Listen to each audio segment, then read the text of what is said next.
ခိုင်းပြီးတော့လက်အုပ်ချီပြီးတော့နောက်ကညီညီလေးဆိုကြတော့မှအနန္တ၅ပါးကိုရှ िख ခိုးပါ၏ဗျာ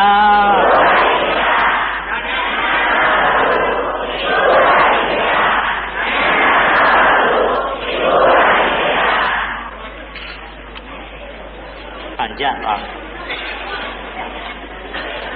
အနန္တ၅ပါးရှ िख ခိုးပြီးတဲ့နောက်ဒီကနေ့1338ခုတဇောင်းမုံလဇန်9ရက်နေ့ညရန်ကုန်မြို့ကြည်မြင်တိုင်ရပန်းပင်ကြီးလမ်းဖယားငါးစုဓမ္မာယုံအတွင်းမှာမန္တလေးမှာ2ည3ညဟောသောမိမလိမ္မာဝိတခါဇတ်တော်ကိုဘုန်းကြီးဒီနေ့တညရင်းနဲ့တီးဆုံးအောင်ဟောသွားမယ်ကျွတ်တော်သုံးလောကထူထားအသပြည့်ညမြတ်စွာဘုရားသခင်ကိုတော်မြတ်သည်ဝိသခာမိမလိမ္မာကိုဘယ်ကဲ့သို့အကြောင်းပြုပြီးတော့ဟောသလဲလို့ဆိုတော့ယထာပိပုပ္ဖရာဇိမကရိယာမာလာကုလေဘဟုပန်းကုန်းနဲ့ယောက်ျားသည်များစွာသောပန်းပုံကြီးထဲမှကောင်းလို့ရပန်းကလေးတွေကိုယူပြီးတော့လှပအောင်တီကုန်းတဲ့ကဲ့သို့ဧဝံဇတေနာမစ္စေနာကတ္တဗံကုသလံဘဟုလောကီလောကုတ္တရာနှစ်ဖြာသောအကျိုးတရားကိုရအောင်ကြိုးစားခြင်းကြတဲ့ဗုဒ္ဓဘာသာမြန်မာလူမျိုးမှန်သမျှဘုရားကိုယ်တော်မြတ်က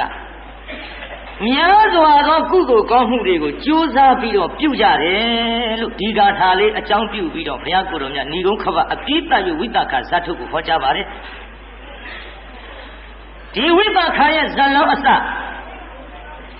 အကျေတော်ဝိဒေသနာစဉ်အတိုင်းဟောမယ်ဆိုရင်တော့ဖြင့်ဘုန်းကြီးတို့တလဟောလဲကုန်မှုမလွယ်ပါဘူးသို့တော်လည်းပဲဟောဘုရုံမုတ်ထိုးတာမြတ်စွာဘုရားလက်ထက်တော်အခါကဟေသာဝရီမြို့မှာတထေးမတူဖြစ်စဉ်အခါမြတ်စွာဘုရားကျောင်းတော်ကိုသွားပြီးတော့တရားနာတဲ့အခိုက်အတန့်လူသားဖြစ်တဲ့ဥပါတိကမိန်းမထဲမှာမြတ်စွာဘုရားကအဲ့ဒီဟန္တာဝရီကတထေးမတယောက်ရဲ့ရှေ့မှာမိန်းမတယောက်ကိုချစ်သမီးတဲ့ငါဘုရားဤသာသနာတော်၌အမိကဲ့သို့လှုပ်ကြွေးတဲ့တာဝိကာမထဲမှာငါသမီးအမြတ်ဆုံးမယ်လို့ဆု8ပါးကိုပေးသနာတာမြင်သဖြင့်အဲ့ဒီဟန္တာဝရီကတထေးသမီးသည်ဟဲတဲ့ဟန်ကြပါလားမိမပင်ဖြစ်လင်ကစားသာသနာတော်ကြီးအမိကဲ့သို့လှုပ်ကြွေးတဲ့နေရာမှာဆု8ပါးရလေတယ်ဟန်ကြပြီငါစီဒီဘဝဒီမိမကဲ့သို့ဘယ်နည်းနဲ့မှဒီဆုမြတ်ကြီးမရနိုင်တော့လဲနောင်ပွင့်တော်မူလက်တန့်ဖြစ်တဲ့ဘုရားတဆူသူရဲ့ခြေတော်ရင်းမှာဘုရားတဆူသူရဲ့သာသနာတော်ကြီးမှာဟောဒီမိမမြတ်ကဲ့သို့ဆု8ပါးရပါလို့ဤလို့ဆုတောင်းမှတော်တော့မထင်နဲ့ပရုံမုထိုးတာမြတ်စွာဘုရားရှိမြတ်စွာဘုရားတဲ့ဘုရားတပည့်တော်မသည်ဟောဒီမိမလိမ္မာကဲ့သို့ဆု8ပါးရပြီးတော့ဘုရားတဆူသူရဲ့ခြေတော်ရင်းမှာဘုရားတပည့်တော်သည်မိမမြတ်မိမလိမ္မာတယောက်ဖြစ်ရပါလို့ဤဘုရားလို့ဆုတောင်းတော့ပရုံမုထိုးတာမြတ်စွာဘုရားကကဘာတသိန်းလွန်သောအခါငါဤညီတော်ဖြစ်တဲ့ဂေါရမမြတ်စွာဘုရားလက်ထက်ဝိသခာဆိုတဲ့အမည်တူနဲ့ဆု8ပါးရပြီးတော့သာသနာတော်မှာအမိကဲ့သို့လှုပ်ကြွေးသောမိမထူမိမမြတ်ဖြစ်လိမ့်မယ်ဗျာဒီစကားကြားတော်မူခဲ့ပြီးတဲ့နောက်အဲ့ဒီဘုရုံမုထိုးတာမြတ်စွာဘုရားလက်ထက်မှာသင်္ကန်းတွေလှူဝဝတ္ထုတွေများစွာလှူဒန်းဆုတောင်းပြီးတော့စုတေသောခါလူတေနတ်တိကျင်လီခံစားကျွတ်တော်ဟောဒီဗတ္တကကဘာကြီးတဲ့ရောက်လာတဲ့အချိန်ခါမှာကတ္တဗမြတ်စွာဘုရားလက်ထက်ဘာယာနတိမြို့မှာကိကီမင်းကြီးရဲ့သမီး9ယောက်ထဲမှာဟောအငယ်ဆုံးတန်ခဓာသည်လို့ဝိသခာအလောင်းဖြစ်လာတဲ့ကတ္တဗဘုရားလက်ထက် ဒီနေရာမှာကြည့်မင်းကြီးသမီး9ယောက်ဖြစ်တဲ့မိမသားတွေကျွတ်တို့ဖယားလက်ထက်ဘာလာဖြစ်တုံးဆိုတော့ဟောကျွတ်တို့ဦးလက်သိမ်းရွတ်ထားတဲ့အုံမာဒန်ဒီတွေကဂါထာလေးကိုကြည့်ရင်ပြန်သိပါဓာပြားသွင်းထားတဲ့အထဲဆိုတော့ဓာပြားသွင်းတံပေါ့လေကမလို့ခုံမလို့လေးခေမာဥပလောနာစပရသရိစခောရမီဓမ္မဒိဏမဟာမာယာဝိသခာစာပိဟာဟိဓာပြားကိုပိဋကဒါကြောင့်ကျွတ်တို့ဥလသိန်းကြီးရဲ့ဓာပြားအယောင်းတွက်အာသာရှာသံဆိုတာထည့်ပေးရပါဘုန်းကြီးတို့လည်းထည့်ဟောနေရတာယာဝတီဥညရအတန်ကြတော့တစ်မျိုးတာယာဝတီဥညရကျွတ်တို့ဆရာတော်ကြီးလို့အရင်တစ်ခေါက်ကပြောခဲ့တဲ့ဆရာတော်ရဲ့နီးကိုကြိုက်ပြီးတော့မြန်မာနိုင်ငံမှာပိဋကအများဆုံးစီတဲ့တာယာဝတီနီးကိုကြုတ်ကြိုက်ပြီးစဟောခဲ့လို့ကြားဆရာပေါ့ကျွတ်တို့ကမှန်ရလားပိဋကလို့ဒီတိုင်းမေးတာယာဝတီဆရာတော်ကြတော့မဟုတ်မထိတ်တထိတ်လေးပေတာယူမှန်လားမပြီဘူးမထိတ်တထိတ်လေးပေတာယူမှန်ဟဲ့ပိသာရှင်များမှန်ရရဲ့လားတာယာဝတီလေဣလေပြောပိသအမတန်ဆွဲမန္တလေးလာတရားဟောတော့ကတရားပွဲပြီးမှကိုပဲကျွတ်တို့နှမျောဒါတာယာဝတီသာဒါကျွတ်တို့တရားဟောတဲ့ပုဂ္ဂိုလ်များလျှောက်ပြောနေတာမင်းသားကနေလျှောက်ပြောရပြီးမှတောင်မဟုတ်ရွှေမန်းတင်မောင်တို့ကြတော့အရင်မူလာတနာမပြေညာပါနဲ့ဟဲ့ဟောဟဲ့ဒီပါဒီပါလားဒါရွှေမန်းကိုပြိဿပန္နရာကြီးလည်းကြတော့တစ်မျိုးဘုရားတို့ကြားဘူးပါလေနကုလာပိတာနကုလာမတာမြတ်ဖရာကိုသားလို့ဆွဲအမေဒီတိုင်းကိုဗျာညာပန္နရာကြီးလည်းနံပြောအာမလေးမင်းသားเจ้าနေလျှောက်ပြောကုံမာတော်မဟုတ်မကုံမေတိပြောရအောင်အောင်မောင်းကြီးကြတော့တစ်မျိုးကျွတ်တို့ပဲထဲပါလိမ့်မဟာဒုက္ခဲလားရွှေပေါက်စိန်အတ္တချကမလှတဲ့ထင်ဟာတပြားကမှမချမ်းသာသည်တရားကမှမချမ်းသာသည်ဆောင်းတကားကလူမအမလေးအဲ့ဒီတိုင်းနေမှာပေါ့ဒါကြောင့်ကျုပ်ကမင်းသားသာနေပြောမကုံဘူးပြောမကုံမေတိပြောဦးမယ်နည်းနည်းစိတ်အောင်မင်းကြတော့တစ်မျိုးစိတ်အောင်မင်းကြတော့လေဘုရားထုတ်တယ်သမယေဝတုရေရစီလောသူကနွဲ့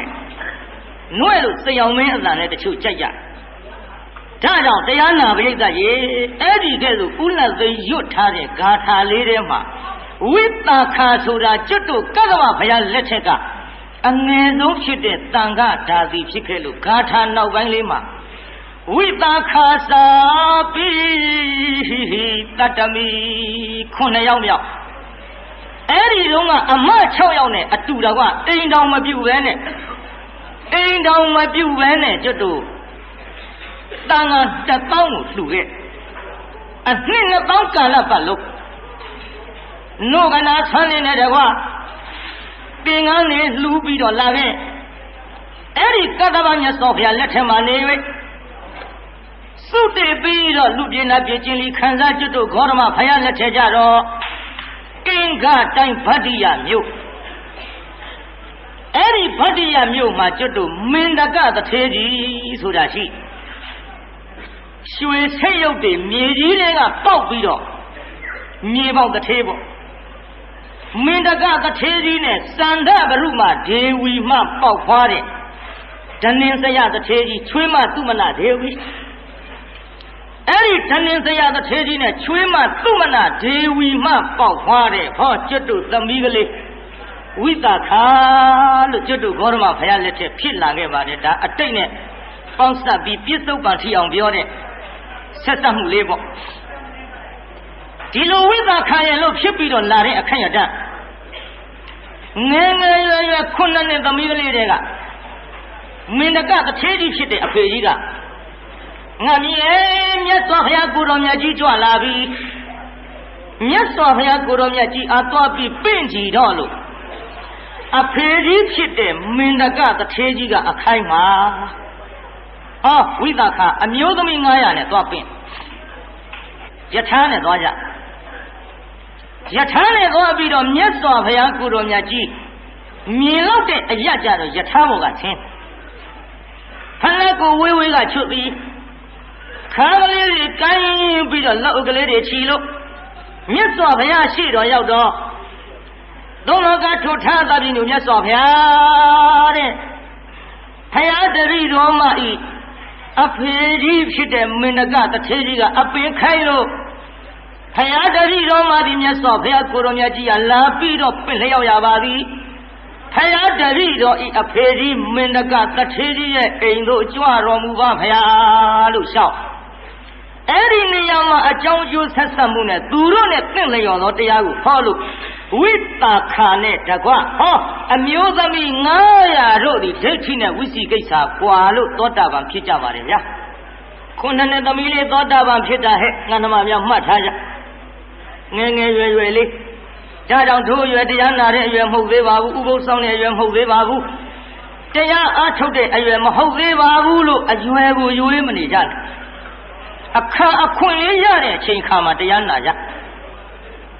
ဖယားဖူးကြလှူကြတန်းရတရားအထုတ်ကြဒီလုပ်တွေကိုလုံးဝသက်သာခွင့်ရမယ်ဒီလိုနဲ့သောတာပန်တရားနာပြိတ္တာကြီး900နဲ့တယောက်ဖြစ်သွားပြီပေါ့ပြိတ္တာကြီးသောတာပန်ဘယ်နှယောက်ဖြစ်သွားဒီလိုသောတာပန်900နဲ့တယောက်ဖြစ်ပြီးတဲ့နောက်မြတ်စွာဘုရားကိုရောမြတ်ကြီးအိမ်ကြွလို့ရောက်တော်မူတဲ့အခါတရားဓမ္မတွေကိုနာကြရသဖြင့်မင်းတကတထေးကြီးရဲ့သန္နဗရုမဒေဝီဆိုတဲ့ဝိသခာရဲ့အမေကြီးရဲ့နောက်ဝိသခာရဲ့အဖေအမေဖြစ်တဲ့ဓနင်းစရတထေးကြီးရဲ့သူမလာဒေဝီရဲ့4ယောက်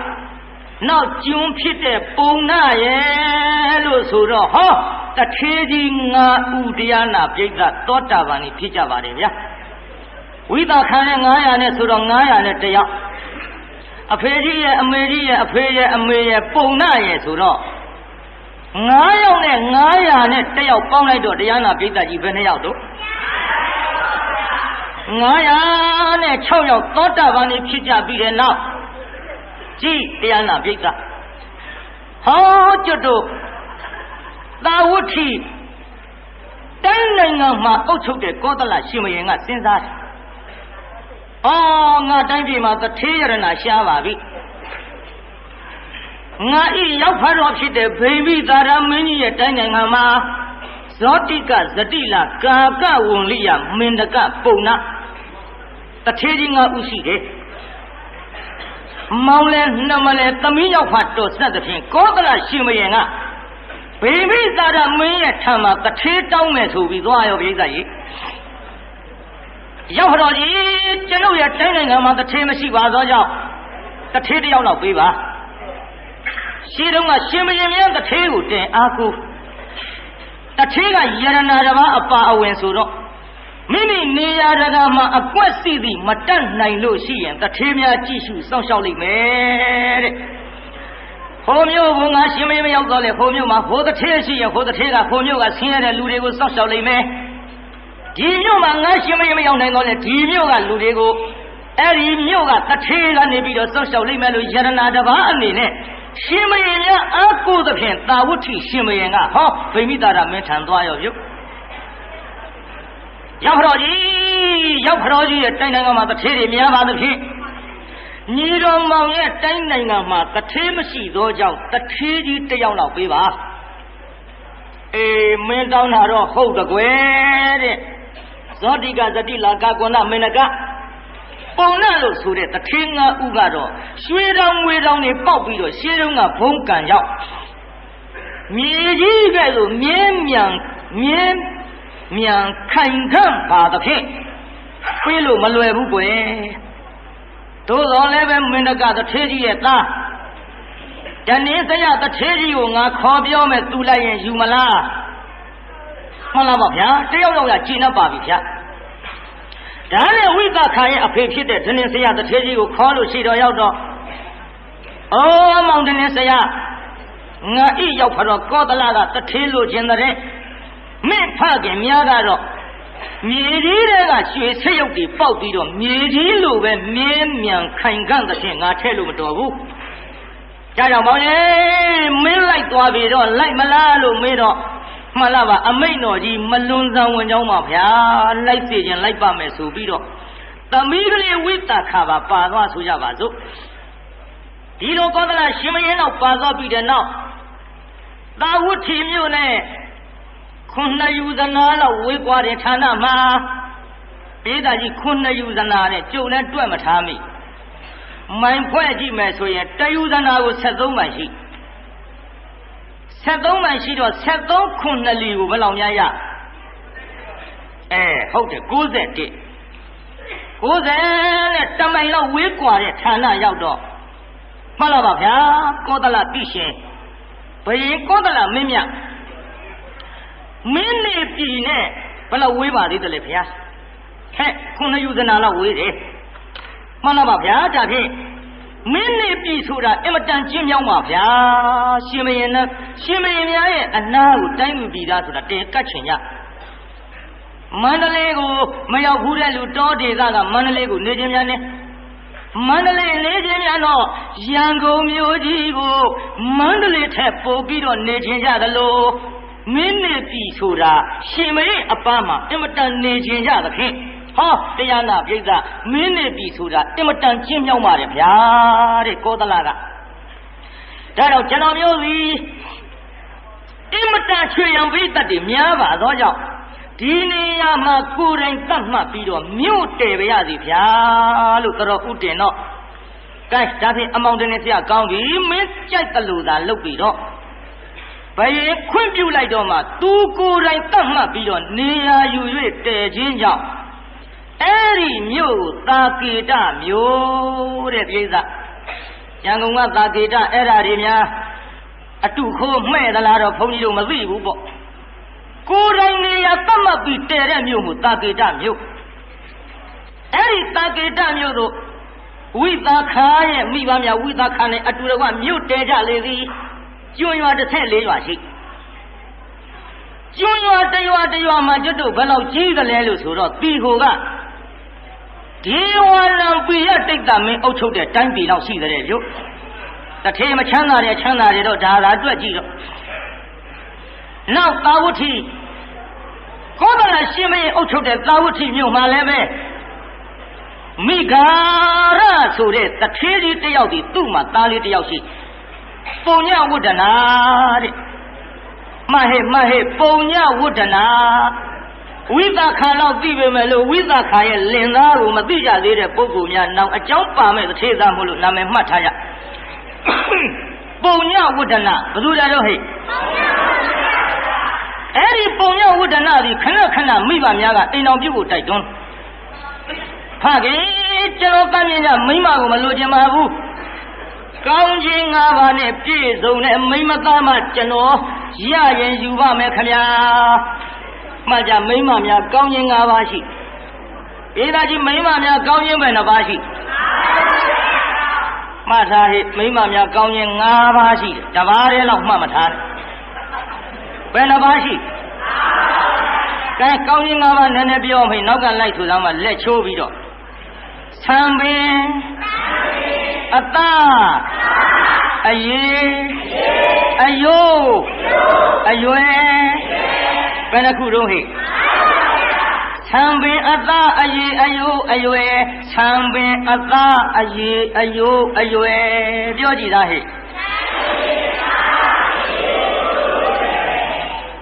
အယိုးဆုံးအရွယ်ဆုံး5ခုပြည့်မှန်တယ်ဟိအဲအတူကောက်ပြောခြင်းဒီတိုင်းပြောကြဆံသားရေယိုးရွယ်ဆံဆိုတာဘာရဲ့ကောင်းခြင်းတို့ဟိသားဆိုတာရေဆိုတာရိုးဆိုတာရွယ်ဆိုတာကဲအဲ့ဒီကောင်းခြင်း၅ပါး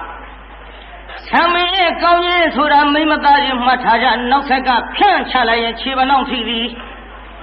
အဖျားအောက်မဆိုင်ဘူးသားလီတာလေးကဲ့သို့ဟောတယ်လို့ကော့ပြန်နေအဲ့ဒါဆံမင်းရဲ့ကောင်းခြင်း ဘာတော့ရောင်မဲ့ဆိုနဲ့မှောင်းနေဒီဆံမင်ပြူမပေါက်မွေးသောအနံ့ရှိတယ်လေနောက်ဆံမင်ပြီးတော့ပါလေဟိအသားရဲ့ကောင်းခြင်းအသားရဲ့ကောင်းခြင်းဆိုတာလက်ဘဝခြေဘဝနှခမ်းသားလေးများခိုးခြေတော့အသွင်ကြီးအာသီးမဲ့ပမာဏနီမြောက်ပြီးတော့နေတာအဲ့ဒါအသားရဲ့ကောင်းခြင်းနဲ့ဟိနောက်အသားပြီးတော့ပါလေဟိအရင်ရဲ့ကောင်းခြင်းဆိုတာဝက်ချမ်းတင်းတိမ်အပိတ်အဖုဘာကမှမရှိရွှေအဆင်းကဲ့သို့ဝါဝင်းပြီးတော့နေတာအရင်ရဲ့ကောင်းခြင်းရေများတောက်လိုက်ရင်လေချောင်းနဲ့ဆင်းသွားတာမြင်ရမလား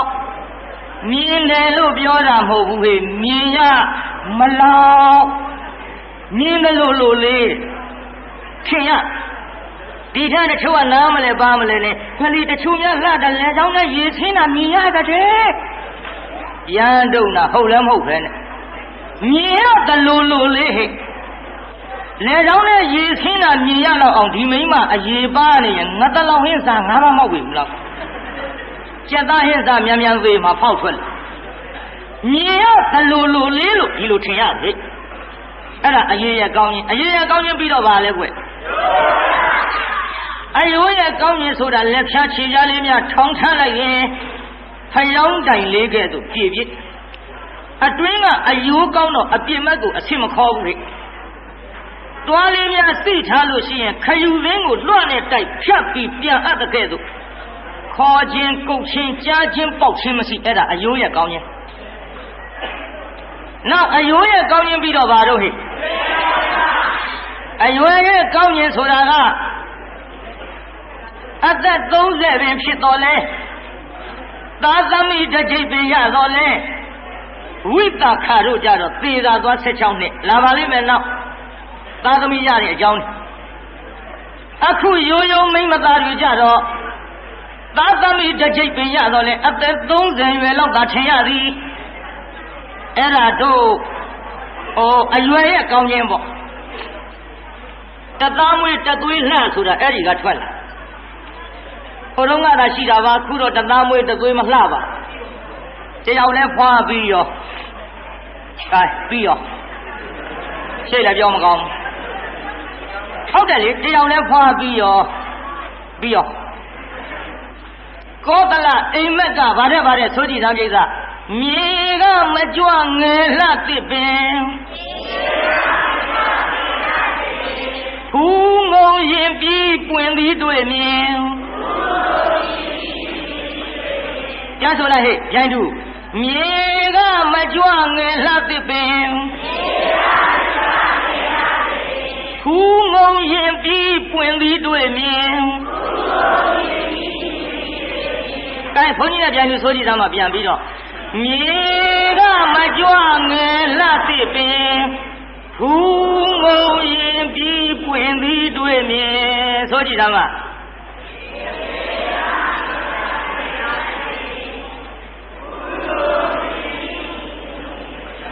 အာဟာဘာဘူးထိုးလဲကုန်မဲ့သိအောင်မနေနဲ့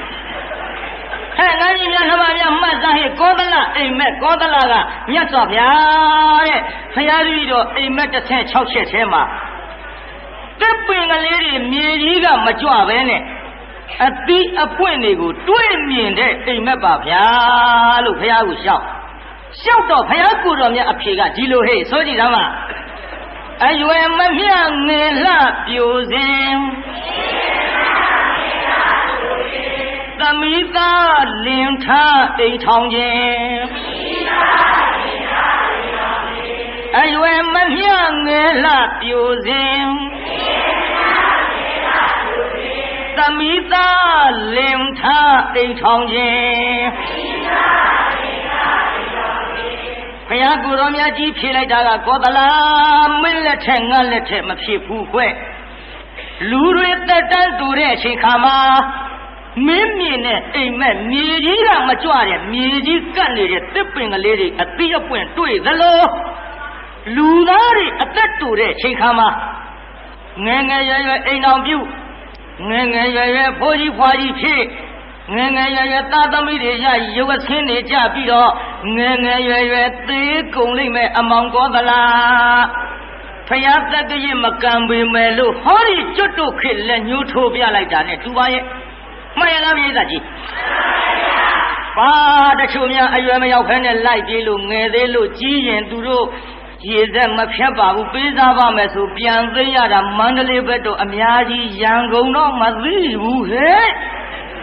အရွယ်မရောက်ခဲနဲ့လိုက်ပြေးလို့ပြန်သိရ14နှစ်ဆိုရင်ပို့ရပြီလိုက်ပြေးပြီဟောဖယားကိုတော်မြတ်ဖြေတဲ့ကောသလအိမ်မက်ကဒီလက်ညှိုးထိုးပြတာဟဲ့ဒါကြောင့်တရားနာပြည်သားကြီးငယ်ငယ်ရွယ်ရွယ်ရုပ်အဆင်းကြပြီးတော့ငယ်ငယ်ရွယ်ရွယ်အိမ်တော်ပြုကြတဲ့ခေတ်ဆိုတော့လေတသားမွေးတသွေးလှဆိုတဲ့အရွယ်ရဲ့ကောင်းခြင်းမရှိကြတော့ပါပြီဒီနေ့ကနှခမ်းတက်လိုက်ကြစို့အဲ့ဒီကောင်းခြင်း၅ပါးဟဲ့အဲ့ဒီကဲ့သို့မိဂါရတာဝဋ္ဌိကတထေကြီးကသူ့သားလို့သူကကောင်းခြင်း၅ပါးနဲ့ပြည့်စုံတဲ့မိမရမှယူမယ်ဆိုတော့ပုံနာတော်လာကြသင်တို့အရှင်သားကောင်းခြင်း၅ပါးနဲ့ပြည့်စုံတဲ့မိမရှာပေးလိုက်ကြပုံနာ၈ယောက်ထွက်ပြီပြုဒေတာကြီးပုံနာတွေထွက်ပါလားအေးကွာပုံတကနေပါတွေတော့လုံမနေပါနဲ့နောက်ပါညောင်းလုံးလို့ကွဲရဲတော့ကြားဖို့မှာပေါ့ဘသူသေးသေးကတင်ပါတော့ပြီရောပါဘသူတွေကဘာပဲပြင်းနေပြီးဒီအိမ်ကပုံလေးမှာကြီးကစိန်ကကြီးကဝင်လျောက်ဝင်နေပြီးရပြီးတာကံဝင့်ဝိုက်ထွက်ရငါပါညောင်းဒီထက်ပုံတန်လေးစက္ခရခါပြောတော့မြင်းညာတရားဟောတော့ကပုံနာလို့ဟောပါတဲ့ငါတို့လည်းကြမ်းဖန်ရွတ်ရတဲ့ဘောကွာတီဟိုသာနဲ့ဗမာကကခဂဂငါတီဟိုကတို့ကြချချညကိုကွာကြမ်းဖန်ရွတ်ရရေရတဲ့ဟိနံဒေဆောင်ဟောကြမ်းဖန်ရွတ်ရအဲ့ဒါလို့ကြမ်းဖန်ရွတ်ပြီးငါဂါထာလေးတွေကိုတီဟိုသာနဲ့ရွတ်လိုက်တော့မနဲ့ကြမေးတဲ့ပုံသားတွေကိုဗမာတွေကကျန်ဒီကံဆရာတော်ပုံသားတို့ရွတ်သွားတာဟုတ်သလားလို့ဆိုတော့အမေကျုပ်အစဉ်ပြေရင်တော့ပုံသားတွေကလည်းရမ်းပြီးဟုတ်တယ်လို့ဆိုတဲ့ဒီတော့ကျမ်းဖန်ရွတ်ရတာပါပြိဿအဲရိုးသွားကြသို့ပုံသားရှိရောက်ကောင်းခြင်း၅ပါးနဲ့ပြည့်စုံတဲ့မိမထွက်ပြီးတော့ရှာကြကောင်းခြင်း၅ပါးနဲ့ပြည့်စုံတဲ့မိမထွက်ပြီးတော့ရှာလိုက်တာဘယ်မှမတွေ့ဒီကနေ့ဝိတာခါတို့နေတဲ့တာကေတမြို့သို့ဆိုင်ကြပါလေပြီမပြင်းအောင်ရည်စရာလေးနည်းနည်းလောက်သာဖောက်ထဲရမယ်ပြိဿဇက်ွက်ကမန္တလေး3ညလောက်ဟောမှပြည့်စုံတာဆိုတော့ခက်စီစီလေးခေါ်ကြစို့နော်မိုးရွာကြီးတဲ့နာကြသဖြင့်ကျုပ်တနာလဲတနာတယ်ခင်ဗျားတို့အားလဲနာပါတယ်နောက်ဆုံးရလဲဖြစ်ချင်းကြောင့်ကြိုးစားပြီးဘုန်းကြီးဟောပေးပါကဲတာကေတမြို့ရောက်တာကေတမြို့ရောက်တော့ဝိပါခနဲ့အမျိုးသမီး900ကလည်းဆံမင်းလေးတွေနောက်ဆက်ကဖြန့်ချလို့ဝုသတန်စာမဆင်ပဲနဲ့ယထာရင်ကိုမစီးပဲနဲ့ခြေချင်းခကြီးဖြင့်မြစ်စိတ်ကိုရေချိုးသွားကြပါသည်မြစ်စိတ်ရေချိုးသွားကြအဲ့ဒါလို့ရေချိုးသွားလို့မြစ်စိတ်ရောက်နေတဲ့ခိုင်ပုံသားများကရေချိုးရာကပြန်တဲ့မြစ်စိတ်လမ်းတစ်ဝိမှာဇရာကြီးတစ်ခုရောက်ကြဘယ်နှလုံးမင်းဆရာကြီးများလာပြို့ကျွတ်တို့ဒီကစောင့်ကြစို့ဒါရေစိတ်ရေချိုးသွားတဲ့လမ်းပဲဗျရေချိုးသွားတဲ့မိန်းကလေးဖြစ်ဖြစ်ရေချိုးအပြန်ကမိန်းကလေးဖြစ်ဖြစ်ကျွတ်တို့ဒီကနေဖမ်းကြည့်ကြစို့ကောင်းရင်၅ပါးနဲ့ပြည့်စုံတဲ့မိန်းမတယောက်ယောက်တော့တွေ့ရမှာပဲဗျာဆိုပြီးတော့ဇရပ်ပေါ်ကစောင့်ကြပြန်လာပြီးဝိသခါတို့အမျိုးသမီးတတိုက်နဲ့ဝိသခါတို့မြစ်စိတ်ကပြန်အလားဇရက်နဲ့မလှမ်းမကန့်ရောက်တော့မိုးလေးကတဖွဲဖွဲကြပြည်သားကြီးမိုးကြနေပါလားအေးဟုတ်တယ်ပါခုလဲကြတယ်ကျန်တာတဖြောက်ဖြောက်နဲ့ငါကြားဝိသခါတို့ပြန်လာတော့မိုးကလေးကြအာကလေးမလေးအမျိုးသမီး900ကြွနဲ့ဟဲ့မိုးရလားတို့ဆွဲလိုက်မပြေးကြစို့ဆိုပြီးဇရပ်ပေါ်အကုန်ပြေးတက်တော့တယောက်မှမိုးမရွှဲကြဘူးဝိသခါပြေးဘူးဝိသခါတယောက်ထဲကြမ်းနေဝိသခါတယောက်ထဲကြမ်းနေတော့မိုးရွှဲတာဟောမိုးရွှဲတော့ပုံနှမ်းများကလည်းကြည့်လိုက်တယ်အမျိုးသမီး900ဟာတပြုံကြီးလို့မလေးနေဦးရကြည်ကြလားဆိုပြီးတော့ပုံနှမ်း8ယောက်အမျိုးသမီး900နဲ့ရှောက်ကြည့်တာကောင်းရင်5ပါးနဲ့ပြည့်စုံတဲ့မိန်းကလေးတယောက်မှမပါဘူးဗျာပြည့်တက်လာတဲ့ကပလက်တရှက်တနဲ့မျက်စီတဲ့ငစင်ရိုင်းစူးတယ်လို့ဟန်ဘူးပြောမဟန်ပေမဲ့လို့ဟောမင်းဆရာကြီးမြတ်记得我闹嘛，我可以嘛，你别嘛别不呀，他妈的钱嘛多的给都，每一人我叫不呀，既然哦都进来着，你谁也求呀个变拉着，上面个里偏下来着，七八闹体内的上边也钢筋啊着就都对比。也瞧比个子，哎，没要看栏目，那看你出来的，跟那看人家的爸妈没戏，那看那里来跑完里面女的在对的片，啊，大爷搞你来见到都对比，爸妈陪人就变那么稀的了，啊，大爷里进来多了，也听我的，你要么了，我问比着我强定的也不要不没戏，啊，爷爷搞你我来知道你呀比，哎呦哎，进来多了。爸妈陪人就变那么稀的了，啊，大爷里进来多了，也听我的，你要么了，我问比着我强定的也不要不没戏，啊，爷爷搞你我来知道你呀比，哎呦哎，进来多了，这才来找你，哎呦哎，哎呦哎，搞你俺稀的呀，这回买了知道，哎呦哎，搞你没你呀吧了。这个表嘛，多个里的波兰人，哎呦呀，高年多你就不对呀嘛，批的批，哎，没他家里面，看下这个哪里呢，就每个里个里来用，那为啥看这也不得了？嘿嘿，本来就俺咱们的，第二有咱们俺呀个说，某日原路这也不比的，某日这跑嘛，抽的路都是嘛么学家不？俺咱们个那这啊边出的个咱们也，每一路昂这呀看里跑嘛，边么正南路，每一的学狗咪这老边呢咱们，俺咱们呢也人领大片，包一张瓦昂啥呀嘛么好把不呀路看来来，这个表了多个来几件路，第二为啥看看把表了，啊别的哦没嘛么别讲路吧。哎，俺他妈呀妈，你弄来要了。啊，别的没嘛呀，没比高路啊，没嘛呀，比高那来。哎，没比高那路来要是的喏，俺这代表了呀，我该说啥嘿？呀哈，来就说嘿，没嘛，信不信？没事的钱。本来要中黑，也很没嘛，什么也没谁的钱标记上黑。本来要，也很来没别个木的嘛参加，就这也很的别个出来为了来当爷们做呀不可呀个，那把我为那把我谁说面那那么好苦，不要过着面记得面那别子，面那那么好苦。家长朋友姑娘家个来当爷们做呀不，别不出来为了咱们那大肉把路的鸡牛别熬么路呀不的最看不个，咱们那大肉把皮熬鸡牛我呀炒熬，哦表妹子表啊，这个的就都满那里开门干菜，那块本来呀没老那碰你的别个中个汤家这人家呀，没里光啊个长不个中皮着，碰你的个汤家这人家呀。古到的外面没老的人，柴泥快茶人呢，别往超头不表家，这都看的呀那别子，没别讲呢啊别个对没买路，上那个上阿妈的都看别着啊这边可以我查问呢，当俺说这个就人每人接触新那个地路上小牙布的，哎也还没别牙布出来嘛玻璃，没嘛别讲，哎没嘛没别讲木的，把这路都说到。没嘛，哎嘞买的，要价格都别乱的，没嘛，哎嘞买的都这一个批钱样别讲，没嘛的嘛别讲不了所谓买了，俺都家里干拍照没看来的，得本才当要过米，没几月哭着，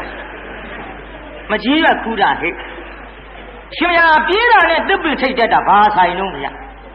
还别人就用白用西嘛，日本这个人家非常非常的才拿包。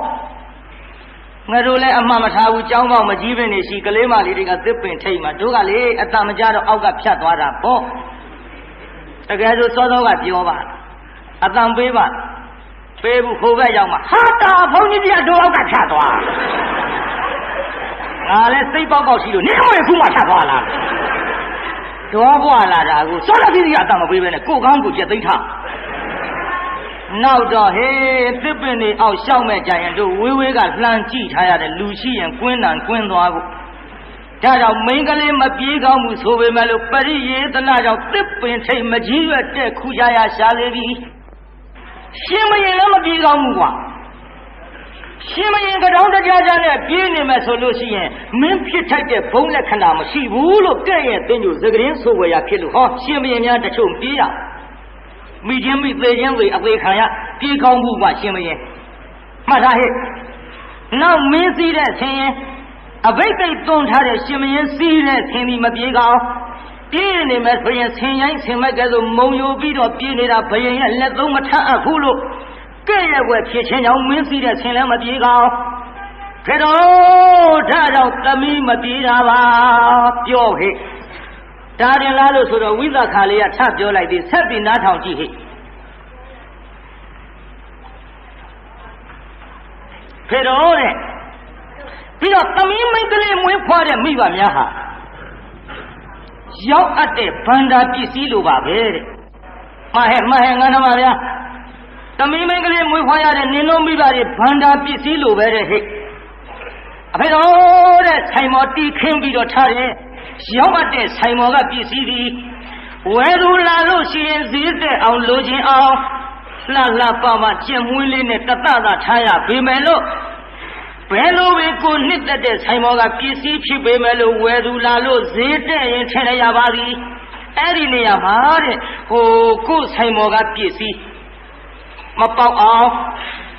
မပြည့်စည်အောင်မယုံရင်အောင်ထားရပါတယ်အကယ်၍များဆိုင်မော်ကပစ္စည်းပျက်စီးနေမယ်ပုံနေမယ်သွန်းနေမယ်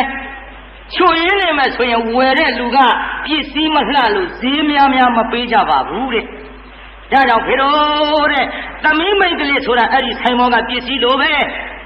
ပြေးမယ်လွှမ်းမယ်ဆိုရင်ဖြင့်လက်ကျိုးသွားမယ်ခြေကျိုးသွားမယ်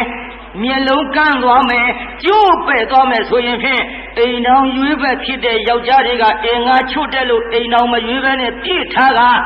လင်သားအကိုရဖြစ်တဲ့မိန်းမသားတွေဒီဘုံကအိမ်တော်မကြလို့လင်သားယူမဲ့လူမရှိလို့ငါတဲ့တဲ့ကြီးပဲပြောတာဟဲ့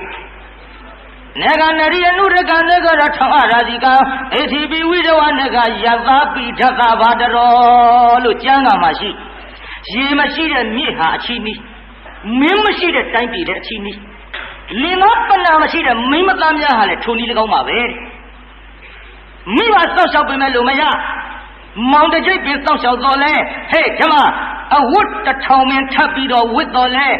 လင်သားမရှိကထုံမိန်းမအချီနီးပါပဲဖေတို့မဟဲ့သေးသေးချာပစိုးတစ်ထောင်ထပ်ဝတ်လို့မရဘူးလင်သားတကျိတ်မောင်တကျိတ်စောက်ရှောက်လို့မရဘူးဒါကြောင့်တရားနာပြီးသားကြီးဖေတော့မကျိုးအောင်မပဲ့အောင်စောက်ရှောက်ရပါသည်ဒါကြောင့်မပြေးတာပါနင်တို့စကားရှိသားနဲ့တချို့ပြောနေကြကြားဘူးလားလင်လိုတော့ဘာပဲ့နားပဲ့လင်လိုတော့နားပဲ့အဲ့ဒါမိမမပြေးကောင်းတဲ့ဝိသခိုင်စကားကထွက်လာတဲ့အသုံးလုံးလေးပေါ့ဒါ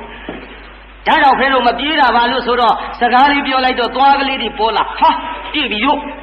မင်းဆရာကြီးကပြည့်ပြီလို့ကောင်းခြင်းလေးပါအကုန်ရင်ရသွားမမြင်ရလို့စကားပြောအောင်စလိုက်တဲ့သွားလေးတွေပေါ်လာပြီခင်ဗျကောင်းခြင်း၅ပါးနဲ့ပြည့်စုံပြီကျွန်ုပ်တို့ဒီလက်ဆောင်ကြီးကိုပေးကြကုန်စို့အသဗျာတသိန်းထိုက်တဲ့ရွှေပန်းကိုငါသမီးရော့ကောင်းခြင်း၅ပါးနဲ့ပြည့်စုံတဲ့သမီးမို့အဖေတို့ရဲ့အရှင်သားကလည်းကောင်းခြင်း၅ပါးနဲ့ပြည့်စုံမှယူမယ်ဆိုလို့အဖေတို့အရှင်သားအနှံလိုက်တဲ့လက်ဆောင်ကိုပေးပါနဲ့ချစ်သမီးယူလို့လက်ခံတဲ့ဗျာဟေးလက်ခံတဲ့ဟေးအဲ့ဒီဝိသခါတို့နေတဲ့တာကေတမြို့မှာမြစ်စိတ်ကိုရေကျိုးသွားရကအပြန်အမျိုးသမီးတယောက်ကိုရွယ်သူတန်းသူရှိတဲ့အမျိုးသားတယောက်ကလက်ဆောင်ပစ္စည်းတစ်ခုကိုပေးလို့ရှိရင်ဖြင့်သူတို့မျိုးရဲ့ထုံးစံကသေချာပြီးဆိုတဲ့ထုံးဥပဒေကြီးတစ်ခုဆိုပါလားပေးတဲ့ပစ္စည်းယူရင်သေချာပါတဲ့ခေဒါကြောင့်ခုခေပေးနေကြတာနဲ့တူပါရဲ့ကွာစဉ်းစားကြည့်တကူကွာ ဟေးပေးတဲ့ပစ္စည်းယူရင်တပိုင်းတော့သေချာသကူကွာသေချာတယ်ဆိုလို့ရမ်းမပေးနဲ့မောင်တို့ငါတာဝမဟုတ်ဘူးတပိုင်းဆိုတာအကုန်လုံးမဟုတ်သေးဘူးတပိုင်းများတွန်းပေးငါတာဝတော့မရှိသေးနဲ့ဥစတိလပြောလို့ပေးတာမောပါပြီကွာတော့မလုံးနဲ့ဗျာတပိုင်းဟေးသေချာပါတဲ့အဲ့ဒါသူတို့မျိုးရဲ့ထုံးစံဖြစ်နေတော့ရွှေပန်းကုန်းလေးလက်ခံယူနေမှာကဖေတို့တဲ့အဖေတို့ဟိုဘယ်မျိုးကတော့တောင်ဝထီကပါသမီးအရှင်သားကဘယ်သူတဲ့တို့ပုံရဝတ္တနာလို့ခေါ်တယ်ကဲဒါဖြင့်ဟိုသမီးအနေနဲ့လက်ခံတော်လဲပဲအုတ်ထင်းသူမိဘရှိသေးသောကြောင့်ဖေတို့မိဘထံလက်ခဲ့ကြပါတော့လို့ဖခင်ဓနင်စရတထေကြီးရဲ့ထံမှာယထာ900မှာလိုက်ပြီဟောယထာ900လဲရောက်လာရောပုံသားများနဲ့တင်ပြီးတော့ဓနင်စရတထေကြီးထံရောက်အကျိုးကြောင့်ပြောပြလိုက်တော့ဓနင်စရတထေကြီးကမေးပုံသားများတဲ့တင်တို့ခိုင်းလိုက်တဲ့တင်တို့ရဲ့အရှင်သားဖခင်ဖြစ်တဲ့တထေကြီးကဘယ်လိုခေါ်တော့မိဂါရတထေကြီးလို့ခေါ်ပါတယ်တင်တို့ရှင်သားကကျွန်ုပ်တို့အရှင်သားကပုံညဝဒနာလို့ခေါ်ပါတယ်နေအောင်နဲ့တင်တို့လွတ်လိုက်တဲ့မိဂါရတထေကြီးကပစ္စည်းဘလောက်ချမ်းသာအထေမင်းဂရီ40ကျွယ်ဝပါတယ်ဒီတော့ဓနင်စရာတထေကြီးကဘာပြောလို့နည်းနည်းလေးအာယုံစိုက်တော့ချမ်းသာပုံကြီးရှင်ပြမလို့ပုံနာတို့တင်တို့တထေချမ်းသာတဲ့ဂရီ80ကငါပစ္စည်းနဲ့စားလိုက်မယ်ဆိုရင်ဖြင့်တချီရွေးမြလောက်သာရှိတဲ့ပုံနာတို့ချမ်းသာလိုက်ကြဗျာဂရီ40တောင်တချင်ရွေးလောက်တဲ့အခုတိုက်ဆောက်ပြီးမိုးပါနီးလောက်နေကြတဲ့ခုခေတ်တထေးတွေနဲ့တော့အဲ့ဒါစဉ်းစားတော့ပြိဿဂရီ40တောင်တချင်ရွေးလောက်မျှရှိသေးတယ်ဗျာအဲ့ဒီတော့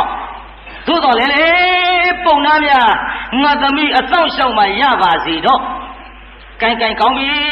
တဲ့တင်တို့အရှင်သားအလိုရှိတဲ့ရဲ့လာပြီးတော့ထိမ်းမြလှဲ့ပေတော့လို့ပြောလိုက်တော့ပုံနာများပြန်ရတယ်လို့ဒေတာကြီးပုံနာတွေပြန်သွားပါလားဒီလိုပုံနာတွေပြန်သွားတော့ချမ်းသာပုံလေးတွေနောက်ပေါ်လာလိမ့်မယ်နော်တချင်လေးလောက်ဆိုလို့လွန်လှကြည့်လားမလုံးနဲ့ဒနေ့ဆရာတထေကြီးချမ်းသာပုံတွေသမီးလေးမင်္ဂလာဆောင်လို့ပေးတဲ့ပစ္စည်းတွေကြည့်သိပါလိမ့်မယ်ရနောက်ပိုင်းအဲပုံနာများပြန်သွားကြဟဲ့ပုံနာများသင်တို့ပြန်လာကြဘယ်နဲ့တော့ကောင်းကြီး၅ပါးနဲ့ပြည်စုံတဲ့မိမတွေ့ကြရလားဟဲ့မလာပါတထေမင်းတွေ့ကြကြောင်းပါခင်ဗျအလိုရှိတဲ့ရဲ့လာပြီးတော့ဆောင်လဲပါတယ်အေးဒီကရှင်မင်းသွားတိုင်မယ်အောင်ဟဲ့ကောသလရှင်မင်းထံသွားပြီးတော့တိုင်မယ်လေဘယ်လိုတိုင်မယ်လိုက်တော့ဆိုတော့မှန်ပါဗျာတဲ့ကောသလတိရှင်ဘယင်မင်းညဘုရားကျင်တော်မျိုးကြီးဤသပုံညဝဒနာနဲ့ဟောတကေတမြို့ကဓနင်စရတထေးရဲ့သမီးဝိသခာနဲ့လက်ဆက်ဖို့ကိစ္စအတွက်ဘယ်နဲ့တော့သိလျော်ပါမလားဗျာလို့သွားပြီးတော့တိုင်မယ်နဲ့ဟဲ့အမောင်မိကာရသိလျော်ရုံဘယ်ကမလဲကွတာမန်တထေးမဟုတ်ဘူးငါတထေးကြီးလိုချင်လို့ရောက်ဖတော်ဗိမိကာရထံသွားတောင်းတဲ့အချိန်ခါမှာပေးလိုက်တဲ့ဓနင်စရတထေးကွအဲ့ဒီတထေးသည်ဆွေကြီးမျိုးကြီးတထေးကြီးမြေပေါင်းတထေးဖြစ်သောမင်းတကတထေးကြီးရဲ့တာမန်တထေးမဟုတ်ဘူးဟဲ့ဒီမှာအဲ့ဒီမင်္ဂလာခန္ဓာ၅ပါးလိုက်မယ်အဲ့ဒီဓနင်စရတထေးလက်ခံနိုင်မခံနိုင်အဲ့မခံနိုင်ခံနိုင်အဲ့ဒါစာရေးလိုက်အဲ့ဒါလို့ပြောတော့မိဂါရတထေးစာရေးမိဂါရမိစ္ဆာဒိဋ္ဌိကြီးစာရေးပြီလို့ဆွေတော့ဓနင်စရသင်သမီးနဲ့ငါသားချင်းများရဝဲငါဤအချွေရလည်းမကတိုက်ပြည်အုပ်ချုပ်တဲ့ဘယင်ကောသလလည်းလိုက်လိမ့်မယ်အဲ့ဒီဘယင်ကောသလရဲ့နောက်ပါမင်းပရိသတ်ချွေရနေလည်းပါလိမ့်မယ်ဆင်းပြီးမြည်ပြီးသူရကောင်းနဲ့မင်းခံယောက်ျားတွေလည်းပါလိမ့်မယ်ဒါကြောင့်အဆွေတော်ဓနင်စရခံနိုင်မလားလို့စာရေးလိုက်စာရေးတော့ဓနင်စရတထေးကြီးကပြန်ရေးတယ်အဆွေတော်မိဂါရသင်တို့တိုင်းပြည်ကိုအုပ်ချုပ်တဲ့ကောသလရှင်ဘုရင်လိုမင်းသည်တပါးမကအချွေအရာများစွာနဲ့တကွအဆွေတော်မင်းပေါင်း100ပါပါစီငါခံနိုင်တယ်ချမ်းသာကုန်တော်ဘုရင်ရှင်ဘုရင်100ပါပါစေတဲ့ကောသလလိုဘုရင်လောက်တော့အချွေရံဘလောက်လိုက်တဲ့ ခုနပြောခဲ့ပြီလေကျွန်းရွာ14ရွာကတရွာကိုဒေဝနာပိယဒိဋ္ဌမင်းအုပ်ချုပ်တဲ့တိုင်းပြည်လောက်ဆိုတော့ကျွန်းရွာတရွာရန်ကုန်လောက်မှာကပဲနဲ့ကဲဒါလောက်ချမ်းသာတာသိရောပေါ့ဒါနဲ့အဲ့ဒါလို့စာရေးလိုက်တော့သွားကြတော့မယ်ပေါ့မိဂန္ဓတထေကြီးနဲ့တကွာတာဖြစ်တဲ့ပုံညဝဋ္ဌနာကောသလရှင်မင်းရဲ့အချွေရံပရိသတ်တွေပါလာကြတော့မယ်ဆိုတော့ဝိသခါလေးနောက်ဘဝကပါရမီတွေနဲ့ဝရဇိန်ဆက်သွားခဲ့သို့အင်မတန်ထက်မြက်ပါသောကြောင့်ဝိသခါနဲ့တထေတာပုံညဝဋ္ဌနာနဲ့ထေမြောင်မင်္ဂလာပွဲကြီးမှာမိဂါရတထေနောက်ကအစေကံကျွံမှုလုပ်တွေကသူအစေကံအလုပ်ကျွံမှုလုပ်တွေကိုလုပ်နေရတာဖြင့်ဒီပွဲလမ်းသဘင်မကြည့်ရပါဘူးထို့ပြင်တော့ကောသလရှင်မင်းရဲ့နောက်ကမင်းခါယောက်ျားတွေကလည်းမြင်းတိုင်းဆင်းနေတွေကလည်းငါတို့မြင်းထိန်နေရတာနဲ့ဆင်းထိန်နေရတာနဲ့မင်းမှုတွေလုပ်နေရတာနဲ့ပွဲမကြည့်ရပါဘူးရဲ့လို့ငါဝိသခါရဲ့မင်္ဂလာပွဲအပြစ်တင်ကြလိမ့်မယ်သူကျေးကျွန်တွေလည်းအကုန်တော့သူထမ်းမရှိတဲ့ကျေးကျွန်တွေနဲ့အကုန်လုံးစီစဉ်ထားကဲစီစဉ်တော့ရောက်ဆိုကြပါစို့ရောက်တဲ့အချိန်ခါမှာကောသလရှင်မင်းရဲ့နောက်ကပရိသတ်ကလည်းဘာမှမင်းမှုကိစ္စတွေမလုပ်ရဘဲနဲ့ကြည်တရားနာပရိသတ်ကြီးဝိသခါရဲ့ကျေးကျွန်တွေကိုပဲအလုံးလုပ်ခိုင်းသည်မိဂါရတထေနောက်ကကျေးကျွန်တွေကလည်းအမှုလုပ်တွေဘာမှမလုပ်ရဘဲနဲ့ဝိသခါရဲ့ကျေးကျွန်တွေအကုန်လုပ်လို့ဝိသခါအမျိုးသမီးအတွက်မင်္ဂလာအခမ်းအနားမှာဝိဖို့ဆိုပြီးတော့မဟာလတာတန်းစာကြီးစပြီးတော့စီစဉ်ပါတယ်ဗျာမှားကြမင်းမပိုင်းဆိုင်ရာမှာအရေးကြီးတဲ့ကိစ္စရောက်လာပြီနော်ဒါဘုန်းကြီးအကွက်စီအောင်မနေဟောနေရတဲ့ဇတ်တော်ကြီးမန္တလေးမှာပရိသတ်ဒီလောက်အပြင်းခံပြီးတော့ကျုပ်စကားကြောဇက်ကွက်ကြီးဒီလောက်မဟုတ်ဘူးရည်စရာလေးတော့ဖောက်ဝေးရအခုရည်စရာတွေပြောနေမှဆိုရင်ကျုပ်ဇာလံမိုးလင်းမှာသေချာပြီမို့ဇက်ကွက်ကလေးစီစီခေါ်နေတဲ့အာယုဆိုင်ပြီးနားထောင်စံမျိုးမဟာလတာတန်းစာတဲ့ဒီကတိဘာတန်းစာတော့အဲ့ဒီမဟာလတာတန်းစာကြီးစီစဉ်တော့သူကဘယ်နှလလုံးမှပြီးမှာတော့ဆိုတော့4လလုံးမှပြီးဒီကမဟာလတာတန်းစာကြီးဘယ်နှလလုံးမှပြီးရွှေစဉ်လိခ1000ဓမ္မတိတဟိကဲချိုးကြည့်တာပြိဿ1000လိခစိန်က4ပြာပလဲတိနှစ်တန်တာသုံးဗရမကွန်စာရီပါဝိမံဘဝုအမဟာလတာဟဲ့ရွှေစင်လိခ1000နဲ့ဟဲ့စိန်က4ပြဆိုတာစိန်4ကွန်စာပလဲတိဆိုတာပလဲက30နဲ့1ကွန်စာနှစ်တန်တာဆိုတာတန်တာက22ကွန်စာသုံးဗရမဆိုတာဗရမက30နဲ့3ကွန်စာဒီထဲမှာတရားနာပရိသတ်ရေစလဲကွမ်းစားခွက်ကွမ်းစားပြည်ကွမ်းစားရှိတဲ့နေရာမှာတင့်လျော်တဲ့ကွမ်းစားကိုယူရတယ်အဲ့ဒါတွေနဲ့ယရဏ9ပါးနဲ့စီချဲပြီးတော့မဟာလတာတန်းစာကိုလုပ်ပြီးမဟာလတာတန်းစာကြီးခေါင်းပေါ်ကစွတ်ပြီးတော့ဝင်လိုက်ရင်ခြေပမိုးဖုံးမိပြီးခေါင်းပေါ်မှာဒေါင်းရုပ်လေးပါသေးတဲ့ဟဲ့ဒီကမဟာလတာတန်းစာခေါင်းပေါ်ပါတော့ကွယ်ထောင်းရုပ်ကလေးကများတို့ဘယ်ဘက်ရွက်ဖြန်း900ညာဘက်ရွက်ဖြန်း900အဲ့ဒီအတောင်မှန်လေးတွေပေါ့ရွှေသားအတိနဲ့လှုပ်အယိုးလေးတွေကြတော့ငွေကြီးနဲ့လှုပ်တဲ့ဟဲ့ဗရမတွေကတော့တရားနာပိဋကကြီးသူ့နေရာနဲ့သူအသင့်ထားလို့ထောင်းရုပ်ကလေးကြွားဝင်လှုပ်လိုက်တော့ဒီမဟာလတာတန်းစာကြီးကိုဝစ်ပြီးတော့သွားနိုင်မယ်ဆိုရင်ဘယ်သူမှထောင်းရုပ်လို့မပြောနိုင်ကိုယ်တင်တဲ့နေရာကိုယ်ညှို့တဲ့နေရာညှို့လူကအောက်ကလှုပ်နဲ့သွားလိုက်တဲ့ဖြင့်ဒေါင်းရုပ်ကလေးကကပြီးတော့နေတော့ဒေါင်းအရှင်ကလေးလိုယရနာတစ်ခုနဲ့တစ်ခုတိုက်ခတ်တဲ့အတန်တွေကစီးကိုင်ဝါးကိုင်လှုပ်ထားတဲ့ဖြင့်နတ်တင်းနဲ့စောင်းနေတီးပေးလို့ဒေါင်းကလေးအရှင်ကကနေတယ်လို့အဲ့ဒီမဟာလတာတန်းစာအတုလုပ်ပြီးအခုတို့နားတွင်လေးတွေဝင့်နေကြတာဟေ့ဘာမှမဆိုင်ပါဘူးထိုးလို့ထောင်ထောင်တဲ့နင်းပဲ့ဖိထိုင်ကြိုးဟာအခုဟာတွေကဟိုတုန်းကဒီလိုယရနာတွေစီးချဲပြီးတော့လုပ်တဲ့မဟာလတာတန်းစာကြီး4လလုံးမှပြီးတယ်ဗရိငယ်900ဟဲ့ဒီတိုင်းဗရိငယ်ဘယ်လောက်လုပ်ရ လက်ခရင်တသိန်းဟေးလက်ခဘယ်လောက်ပေးရအေးကွယ်သိန်းဒီပေါက်လို့လည်းဝတ်နိုင်မှုမလွယ်ပါဘူးလက်ခရှိသေးတာကိုကွယ်တန်ဖိုးကြတော့ကိုးကလေးထိုက်တန်သည်တန်ဖိုးဘယ်လောက်တုံးဟေးအေးတန်ဖိုးကိုးကလေးထိုက်တန်ကြတဲ့ဒါကြောင့်ဒီမဟာရတတန်းစာကြီးဝေးရတာသင်္ကန်းလှူတဲ့အကျိုးပါပြိဿဘာလှူတဲ့အကျိုးတို့တာမန်မင်းမသာဝေးရသလားလို့ဆိုတော့ဆုတောင်းမှပစ္စည်းအင်အားလူအင်အားနှစ်ပါးနဲ့ပြည့်စုံမှဝေးရသည်ပြိဿကြီးအင်အားပဲနှစ်ပါးနဲ့ပြည့်စုံမှဝေးရတော့ဟဲ့ဘာအင်အားတွေတုံးဟဲ့ဘယ်လောက်ပဲပစ္စည်းရှိတော့လေဆင်မြောင်၅စီးအားကိုမဆောင်ရင်ဝတ်နိုင်မှာမလားအေးကွယ်တို့ဇောတိကတထေးကတော်တို့ဒီကိုးကလေးလောက်တော့ဝတ်နိုင်တာပေါ့ဒါပေမဲ့လို့ဆင်မြောင်၅စီးအားမဆောင်လို့ပစ္စည်းအင်အားရှိတော့လေလူအင်အားမပြည့်လို့မဝတ်ရဝိသခနောက်ကဒီမဟာရတတန်းစာကြီးငါဝတ်ချင်တဲ့ချိန်ဝတ်ရအောင်ဗျာထဲပြီးတော့ရွက်လိုက်ခဲ့ဆိုတော့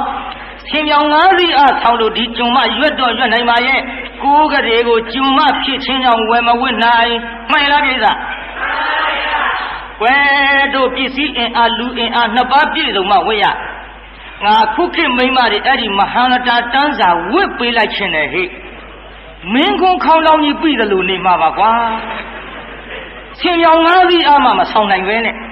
အဲ့ဒါသင်္ကန်းလူမှဝတ်ရတယ်ဟိဒါကြောင့်တရားနာပိဋကကြီးအဲ့ဒီကဲ့သို့သင်္ကန်းလူခဲ့ခြင်းကြောင့်ဝိသခမဟာရတတန်းစာကြီးကိုဝတ်ရသည်မဟာရတတန်းစာက၄လလောက်ရတော့ပြောကြပါစို့ပိဋကကြီးကွက်လန်းတပင်တွေကြည့်ကြရှုကြပြောကြပါကြကျွတ်တို့လာခွဲလောက်ကြတော့တရားနာပိဋကထင်းမရှိဘူးတဲ့ယုတ်ရှင်ဘရင်ရဲ့ပိဋကနဲ့မိဂရာတထေးရဲ့ပိဋကတွေကိုချက်ပြုတ်ကျွေးရတာထင်းမရှိတော့ပိဋကကြီးမှတ်ထားစမ်းပိဋကနော်ဘယ်လိုမှတ်ရမှာတော့ခင်းမရှိပစ္စည်းချမ်းသာလိုက်ပုံများတရားနာပိဋကကျွေးရမွေးရမယ်ချက်ပြုတ်စရာဝယ်ဖို့ရွှေငွေမကုန်မဲနဲ့ထင်းကုန်တယ်ဆိုတော့ထင်းနေတဲ့ချမ်းသာတဲ့တထေးလို့ဆိုတာပေါ်စေခြင်းလို့ခဏခဏမှတ်ခိုင်းရှင်မဝိသခာထင်းမရှိတော့ဘူးဟဲ့ထင်းမရှိရင်ဆင်တင်းကုန်မြင့်တင်ကုန်အိမ်စိုးတဲစိုးတွေကိုအိမ်ဟောင်းတဲဟောင်းတွေကိုဖျက်ပြီးတော့ဆိုင်ကြဆိုင်ပြီးချက်လိုက်တော့လေပြိဿနောက်တစ်ခါအဲ့ဒါတွေနဲ့လည်းမလောက်ဘူးပြုရှင်မဝိသခာအိမ်စိုးတဲစိုးတွေလည်းကုန်ပြီးထင်းမလောက်တော့ဘူးဟဲ့ထင်းမလောက်လို့ရှိရင်ပစိုးကြီးတွေကပစိုးတွေထုတ်ပြီးတော့အဲ့ဒီပစိုးတွေစီဆို့ပြီးတော့ထင်းလုပ်ပြီးတော့ဆိုင်ကြကုန်လို့ပိဿရေချမ်းသာရတာပစိုးတွေကြည်တွေကထုတ်ပြီးစီဆို့ထင်းလုပ်ဆိုင်တဲ့နော်မျောတရားကောင်းတာကွာပိဿကြီးအဲ့ဒီစီဆို့ပြီးထင်းလုပ်ဆိုင်တဲ့ပစိုးတွေများလူချင်မှုလားပိဿဒါတော့ကိုယ့်ဘာကိုရှာကြလေဘုန်းကြီးမှတတ်နိုင်ပဲဝယ်ကြပေါ့ရှာပြီးတော့ကြည်တရားနာပိဿချမ်းသာလိုက်တာပစိုးတွေကိုထင်းလုပ်ပြီးတော့စီဆို့ဆိုင်ပြီးတော့ကဲတရားနာပိဋကတိုးတိုးပြောကြစို့မဟာရတတန်းစာကြီးပြီးပါတဲ့ဗျို့အဲ့ဒါဘသူတွေဝိရရုံလို့ဆိုတော့ဘုရားလက်ချက်ကဗါတယ်ဆိုလဲသမ်းမဝိမန်ဖဘယ်နှယောက်တော့ဟိဝိဆိုတာဝိသခာဝိဆိုတာဘာလို့ဟိမန်ဆိုတာကမန္လိကာဘသူတို့ဟိမန္လိကာဆိုတာဗန္ဓုလစစ်သူကြီးရဲ့မယားမန္လိကာနော်ဘယ်မန္လိကာတော့ဟဲ့ဘဆိုတာကဘာယာနတိတထေသမီးဗဒ္ဓဘဆိုတာဘာတော့ဟဲ့ကဲဗဒ္ဓတဲ့ကွအဲ့ဒီသူတို့၃ယောက်ထဲဝေးရသူတို့၃ယောက်ထဲဝေးရသဖြင့်မဟာရတတန်းစာကြီးပြီးတော့ဝိသခာကိုတရားနာပိဋကကြီးပုံညဝဋ္ဌနာတထေသနောက်ထဲတော့မယ်ဆိုကြပါစို့ထဲကကြီးကြတော့သမီးလေးခေါ်ဟဲ့အဖေဖြစ်သူတန်ဆရာကငါသမီးကိုအဖေဆုံးမလိုက်ပါရစေတော့လို့အာမတတုရတကုလေအစရှိသဖြင့်ဆုံးမဆယ်ချက်နော်ဆုံးမဆယ်ချက်ကျုပ်ကတော့တရားနာပိဋကပါဠိရွတ်တဲ့ဆရာတော်ဘုရားများကြီးခင်ဗျားတို့များနာကြားရသဖြင့်ကျုပ်ကတော့ပါဠိလည်းမကျက်နိုင်တဲ့ဘုန်းကြီးမှုနော်မကျက်နိုင်တဲ့ဘုန်းကြီးမှုရှင်းဝန်ခံမရသေးစာကြာကြည့်လို့မရပါဘူးပိဋကဂါထာတစ်ပုဒ်ကျက်ချင်ရင် ရှေ့ကဦးသေးလေးကိုအဖခိုင်းပြီးကျုပ်ကနောက်ကလိုက်မှတ်ရပါတယ်ဇတ်ထုတ်တစ်ထုတ်အသိဟောခြင်းလို့ရှိရင်ကြည့်လို့တော့မြင်ပါတယ်ပြိဿတာရှည်ကြည့်လိုက်ရင်မျက်ရည်ဘူးတွေထွက်လာတော့တာကိုလည်းကောင်းကောင်းမကြည့်နိုင်လို့မင်းကြည့်ဖတ်စမ်းကွာဒီဇတ်ထုတ်ငါဟောခြင်းနဲ့ငါမှတ်မဟဲ့လို့ဟောရတဲ့ဘုန်းကြီးဆိုတော့ရှင်းရှင်းဝန်ခံမရသေးကြက်လည်းမကြက်နိုင်တဲ့ဘုန်းကြီးမို့ကျုပ်အဲ့ဒီပါဠိတွေနဲ့ပတ်သက်တဲ့ဆုံးမ10ချက်ကိုကြမ်းကန်နဲ့မတိတ်အောင်ကျုပ်ပြောပြမယ်။ကဲနောက်ကလက်ချိုးပြီးဆိုကြစမ်းဗျာ။ဆိုတော့အလုံးအတွင်းမီအပြင်မထုံနဲ့အပြင်မီအတွင်းမသွင်းနဲ့ပေးသင့်တဲ့လူကိုပေးပါမပေးသင့်တဲ့လူကိုမပေးပါနဲ့ပေးသင့်သည်ဖြစ်စေမပေးသင့်သည်ဖြစ်စေပေးလိုက်ပါကောင်းအောင်နေပါကောင်းအောင်စားပါကောင်းအောင်အိပ်ပါမိကိုလှုပ်ကြွေးပါအိမ်ဥနာကိုရှိခိုးပါဘယ်နှချောင်းလုံးဟိမမိပါလားဟိပြောစားအမလေးကမှတ်မိပါဗျာပြောစမ်းဆိုတော့တစ်လက်ကြီးအေးကွယ်တစ်ခေါက်ထဲနဲ့လည်းဘယ်မှတ်မိမလို့ငါလည်းသိရသားနဲ့မင်းတို့တပြင်းပြေပြောလိုက်တာကိုင်အရင်ငါ့ကိုဘုန်းကြီးပြောမယ်မှတ်ကြစားဟိမှတ်ကြစားဟိမှတ်နော်ဒါဘုန်းကြီးခိုင်းရင်တစ်လက်ကြီးဖြစ်နေဦးမယ်နားတော်ကြီးဟိအတွင်းမီအပြင်မထုံနဲ့အပြင်မီအတွင်းမသွင်းနဲ့ပေးသင့်တဲ့လူကိုပေးပါမပေးသင့်တဲ့လူကိုမပေးပါနဲ့ပေးသင့်သည်ဖြစ်စေမပေးသင့်သည်ဖြစ်စေပေးလိုက်ပါကိုင်းပြောတာဟဲ့ဖြည်းဖြည်းလေးအတွင်းမီအပြင်မထုံနဲ့အပြင်မီအတွင်းမသွင်းနဲ့ပေးသင့်တဲ့လူကိုပေးပါ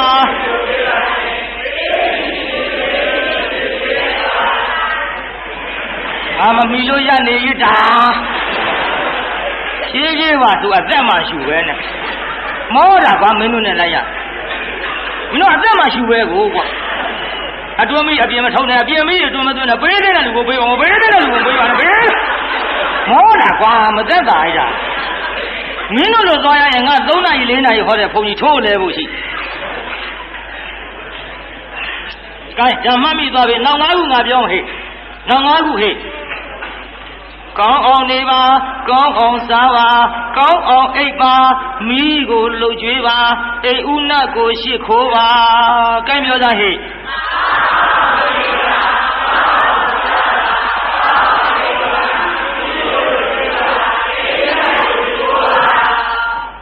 ခံကြသွားပြီအဓိပ္ပာယ်လေးပြောကြစို့ငါသမီးအတွင်းမိအပြင်မထုံနဲ့ဆိုတာကကိုယ်အိမ်မှာထွန်းထားတဲ့ဖိုထားတဲ့မိကိုသူများနှိကူးပြီးတော့မယူစေနဲ့လို့ပြောတာမဟုတ်လင်သားနဲ့ရောက်ခမအပြစ်ကိုအရာထဲရှောက်မပြောနဲ့လို့ဆိုတာချစ်သမီးတဲ့အဲ့ဒါမိတဲ့ဗျာတချို့မိန်းမတွေကပြောတတ်တယ်ကျုပ်ကလင်သားမို့ပေါင်းနေရတာတဲ့သူကကောင်းတာမဟုတ်ဘူးတဲ့မလေးတဲ့ရောက်ခမမို့အတူတူနေရတာတဲ့အသက်ကြီးပြီးမိုးကလင်းတာမဟုတ်ဘူးတဲ့ဟဲ့လင်းသားနဲ့ရောက်ခမသဘောကောင်းရင်ကိစ္စမရှိသဘောမကောင်းလို့ရှိရင်လေသဘောမကောင်းလို့ရှိရင်လေအမလီတော်ချွေးမကတော့ပြောနေတာမိမကထို့ဒီလိုပြောသွားတယ်ဆိုရင်ဟောသဘောမကောင်းရင်ဖုံထိုင်းဆိုအိမ်ကြရိုက်လိုက်နှက်လိုက်ရင်ဒီမဲ့ခံရတာကွာအရိုက်အနှက်တင်မကတန်တရားကြတော့လေအပဲငရဲထီအောင်ခံရတယ်ဒါကြောင့်လင်းသားနဲ့ရောက်ခမအပြည့်အရာထဲအပြင်းမဲ့ထုတ်ပြီးတော့ရှောက်မပြောနဲ့လို့ဆိုတာချစ်သမီးသဘောပေါက်လားဟဲ့ငါသမီးတဲ့အပြင်းမိအတွင်းမသွင်းတဲ့ဆိုတာကအပြင်းမိအတွင်းမသွင်းတဲ့ဆိုတာကသူများအိမ်ကမီးကိုနှိကူးပြီးတော့ကိုယ်အိမ်နဲ့ယူမလာနဲ့ဆိုတာမဟုတ်အရာထဲကရံပွားမဲ့စကားကိုငါသမီးဘယ်တော့မှလင်သားနဲ့ရောက်ခမအတိုင်ရတော်မထူပါနဲ့မှကြဟဲ့အချို့ကြအိမ်ကြပြောတတ်တယ်ဒီမဲ့လေတောက်ကိုဟိုမြောက်ပိုင်းအကောင်ကြီးကဘယ်လိုပြောနေတာကျုပ်ကလေမိမသားဖြစ်နေလို့တော်ဒီတိုင်းခိုင်းနေမလားတိုင်နာဟဲ့ တိုင်တော့လင်သားနဲ့ရောက်ခမကဟဲ့ငါတိတုံးမှနေဒီတိုင်းခံရမှာလားကွာဘာပြောကောင်းမလဲဒုတ်တပြက်ဓာတ်တပြက်နဲ့ခုံချရိုက်ချသတ်ချယုံရောက်ခန့်ရောက်ဆေးယုံရောက်ဟာမီးငါသမီးလောင်တတ်တဲ့ဟဲ့ထားရောက်ရံပွားမဲ့စကားအိမ်ထဲပေါက်ပေါက်ရှာရှာယူပြီးတော့အတိုင်တော်မထူနဲ့ရံပွားမဲ့စကားရင်ပြောတာကိုလင်တတ်မလို့ကြမ်းနေတာတော့ပြည့်မထားနဲ့ဒီထီအောင်လည်းပြောရအောင်မှာအော်ငါလင်တော့ဟိုကောင်ကြီးကနဲ့ဖြင့်ငါတတ်မလို့တဲ့ဘုန်းကြီးကပြောတယ်အတိုင်တော်မထူနဲ့နဲ့ဆိုပြည့်ထားကိုလင်သေးမှာတော့မထားနဲ့ဒါရှင်းအောင်မှားရသေးတာကိုင်းအပြင်းမိအတွင်းသွင်းတာရှင်းမသိပေါ့ရှင်းပါပြီလားပေးတဲ့လူကိုပေးပါဘာတွေတော့ဟဲ့ငါသမီးပေးတဲ့လူဆိုတာကမနှက်ဖြင်းကပေးပါမယ်ဆိုပြီးတော့ချေးငှားပြီးတော့မနှက်ဖြင်းကမပြတ်မကွက်ဆက်ဆက်ပေးတဲ့လူကိုလူဂတိလူသစ္စာရှိလို့ငါသမီးအဲ့ဒီလူမျိုးနောက်ထပ်ပြီးတော့ချေးပါငှားပါတော့ပေးတဲ့လူဆိုတာဒါမျိုးမပေးတဲ့လူဆိုတာကငါသမီးမနှက်ဖြင်းကပေးမယ်ဆိုပြီးပေးနိုင်ပါလျက်ကနဲ့တပည့်ဖိနွယ်အရှိဆွဲပြီးတော့မပေးပဲနေတဲ့လူကိုအဲ့ဒါလူဂတိလူသစ္စာမရှိလို့နောက်ထပ်မချေးပါမငှားပါနဲ့နမလေးပြီးသွားရောပေးတဲ့နေဖြစ်စေမပေးတဲ့နေဖြစ်စေပေးလိုက်ပါဆိုတာကငါသမီးကိုအောင်ဆင်းရတဲ့လူကိုတဲ့မွဲတဲ့လူအဲ့ဒီလူမျိုးကြတော့ငွေလေး9ကျပ်လောက်ချီးထားတယ်။နှစ်ဖြင့်ကပေးပါမယ်တဲ့။အော်နှစ်ဖြင့်ကပေးဖို့ဆိုငွေလေး9ကျပ်တော့ကတ်ထားတာဒီနေ့ဆန်ချက်စရာမရှိလို့သွားဝယ်လိုက်ရရော။ဝယ်လိုက်ရတော့မျက်နှာငယ်လေးနဲ့လာတယ်ကျုပ်လေးတဲ့ပေးဖို့တော့ကတ်ထားတာတဲ့။ဒီနေ့တနတ်စာကိုစားစရာမရှိလို့ဆန်လေးဝယ်ရလို့တဲ့ဘယ်လိုမှအောင်းမေးပါနဲ့တဲ့နောက်ဆက်ပေးပါမယ်တဲ့။ကိုတဲ့ဆင်းရတဲ့ဆိုတာလဲကိုသိတယ်တကယ်စားစရာမရှိမှလည်းကိုသိတယ်မျက်နှာငယ်လေးနဲ့လည်းမပေးနိုင်တဲ့လာကြောင်းကိုတောင်းပါလေငါသမီးအဲ့ဒီလိုလူမျိုးကြတော့ပြန်ပေးမပေးဒါနအရာသဘောထားပြီးတော့ငါသမီးနောက်ထပ်ပြီးချေးပါငါပါစောင့်ရှောက်ပါတော့အဲ့ဒါပေးသိသည်ဖြစ်စေမပေးသိသည်ဖြစ်စေပေးတဲ့လူမျိုးနံပါတ်5ပြီးသွားပြီဒီတည်းနံပါတ်ဘယ်လောက်ထိပြီးသွားတယ်နံပါတ်6ကဘာတော့ဟဲ့ကောမင်းဒီချိန်ပိတ်ကုန်ပြီကဆိုင်နေရမင်းတို့အစမ်းမဲ့တဲ့ကောင်တွေခု